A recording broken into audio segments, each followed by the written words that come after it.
ഇനി നമുക്ക് കവർ ചെയ്യാനുള്ളത് ആൻറ്റിയോണിക് ഓർ എക്കോണിക് സീഷർ.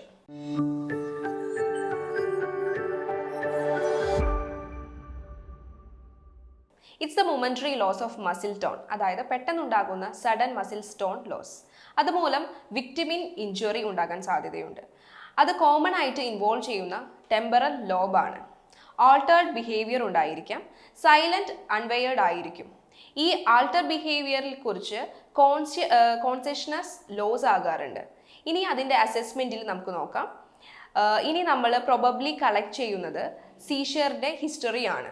കിഡ്സിൻ്റെ ഡീറ്റെയിൽ ആയിട്ടുള്ള ഹെൽത്ത് ഇൻഫോർമേഷൻ കളക്ട് ചെയ്യുക. ബിഹേവിയർ ഓഫ് പാറ്റേൺ എന്തായിരിക്കുമെന്നും പിന്നെ കോൺഷ്യസ്നെസ് ഉണ്ടായിട്ടുണ്ടോ ഇതൊക്കെ കറക്റ്റായിട്ട് അനലൈസ് ചെയ്യുക. റെസ്പിറേറ്ററി സ്റ്റാറ്റസ് സീഷ്യസ് ഇതൊക്കെ മോണിറ്റർ ചെയ്യുക. ഇൻ്റർവെൻഷൻസ് എന്തൊക്കെയാണെന്ന് നോക്കാം. അതായത് എയർവേ പാറ്റൻസി നമ്മൾ എൻഷുർ ചെയ്തിരിക്കണം. വൊമിറ്റിംഗ്, സലൈവ എക്സസ് പ്രൊഡക്ഷൻ ഉണ്ടാകാറുണ്ട്.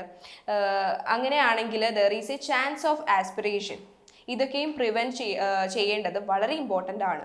മൗത്തിൽ യാതൊരു തരത്തിലുള്ള എക്യുപ്മെൻറ്റ്സ് ഇടാതിരിക്കുക, പിന്നെ ഹസാർഡ്സ് ഒന്നും ഇല്ല എന്ന് ഉറപ്പ് വരുത്തുക, കുട്ടിയുടെ സേഫ്റ്റി മെയിൻറ്റെയിൻ ചെയ്യുക, സീഷർ കംപ്ലീറ്റ് ആയിട്ട് തീർക്കാനായിട്ട് ശ്രമിക്കുക. റിക്കവറി ആകുന്നത് വരെ കുട്ടിയുടെ കൂടെ തന്നെ ഇരിക്കുക. പിന്നെ മെഡിക്കേഷൻസ് കറക്റ്റായിട്ട് ഫോളോ ചെയ്യുക. പിന്നെ ഇൻകണ്ടിന്യൂസിനുള്ള സാധ്യത ഉള്ളതുകൊണ്ട് കറക്റ്റായി ഫോളോ ചെയ്യുക. Documentation is also very important.